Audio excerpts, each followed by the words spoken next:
Sa kabila ng pahayag ni MBHTE Minister Moagher Iqbal na hindi magbibitiw sa pwesto at sa kabila ng hiling ng MILF Central Committee na i-hold muna ang resignation, nanatili sa kanyang desisyon si BARM Chief Minister Abdul Rauf Makakua kung saan itinuring na resigned si Iqbal matapos ang office hours ngayong araw May 18, nagsumiti man ito o hindi ng kanyang irrevocable resignation. Ang News Now sa report.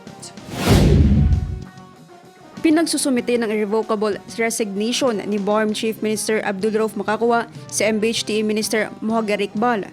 Ito ay matapos lumabas ang findings ng Special Audit ng Commission on Audit o COA kaugnay ng mga transaksyon ng Ministry of Basic, Higher and Technical Education o MBHTE na umabot sa mahigit 2.247 billion pesos. Batay sa liham, sinabi ng punong ministro na natanggap na ng kanilang tanggapan ang findings at reports mula sa COA Special Audit Team na nagsasagawa ng audit sa MBHTE. Nakasad sa ulat ng kabuang amount in question ay umaabot sa 2,247,023,709 pesos and 80 centavos. Kabilang sa pangunahing findings ng audit, ang umano'y kabiguang magpataw ng liquidated damages na nagkakalaga ng 16.068 million pesos dahil sa 520 days na delay sa delivery ng procurement of small armchairs for primary school learners in MBHTE BARM Lot 2 na may kontratang nagkakalaga ng 30.9 million pesos. Ayon sa audit team, lumabag umano ito sa mga probisyon ng 2016 Revised Implementing Rules and Regulations ng Republic Act No. 9184 o Government Procurement Reform Act, pati na rin sa mga kondisyon ng kontrata sa supplier. Natukoy rin umano ng COA Special Audit Team na may 53 procurement contracts na nagkakalaga ng 1.952 billion pesos ang naka-award kahit may material defects sa procurement process. Kabilang dito ang umano'y pagtanggap ng bids na hindi malinaw na kinilala ang joint venture bilang bidder, late posting ng performance securities at mispresentation sa omnibus sworn statements ng mga bidders.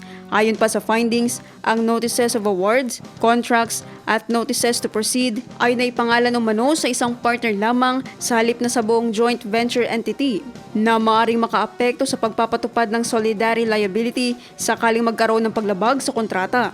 Nabanggit din sa audit findings na huli umanong naipost ng winning bidders ang required performance securities para sa 53 procurement projects na may kabuuang halagang 1.952 billion pesos na umano'y taliwas sa procurement rules ng RA 9184. Partikular ding binanggit sa ulat ang procurement of logistics for the Education Summit 2024 na nagkakalaga ng 4.7 million pesos kung saan hindi umano nakapag-post ng kinakailangang performance security sa itinakdang panahon ang CNX Minimart.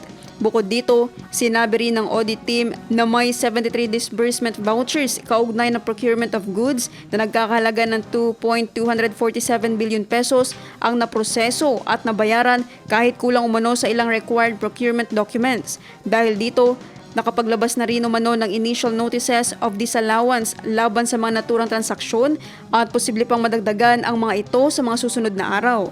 Sa liham, binigyang diin na ang bigat ng findings at laki ng halagang sangkot ay naglalagay umano sa panganib sa isinusulong na good at moral governance sa BARMM at seryosong nakaapekto sa tiwala ng publiko sa regional government. Dahil dito, hiniling kay Iqbal na agad magsumite ng irrevocable resignation bago matapos ang office hours ngayong Lunes, May 18, 2026. Kung hindi, ay ituturing umano siyang resigned. So, yung due process na yung sinasabi, siguro mag-apply yun sa kaso doon sa COA. Hindi mag-apply dito yung due process na yun. So kung gusto niyang malinis yung sitwasyon doon siya sa COA kasi COA man ang pinanggalingan ng lahat na ito.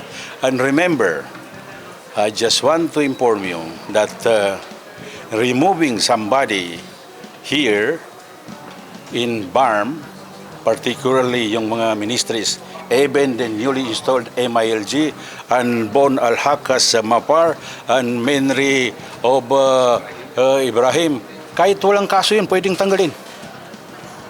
That's my prerogative. Naphtali Velarde, iMinds, Philippines.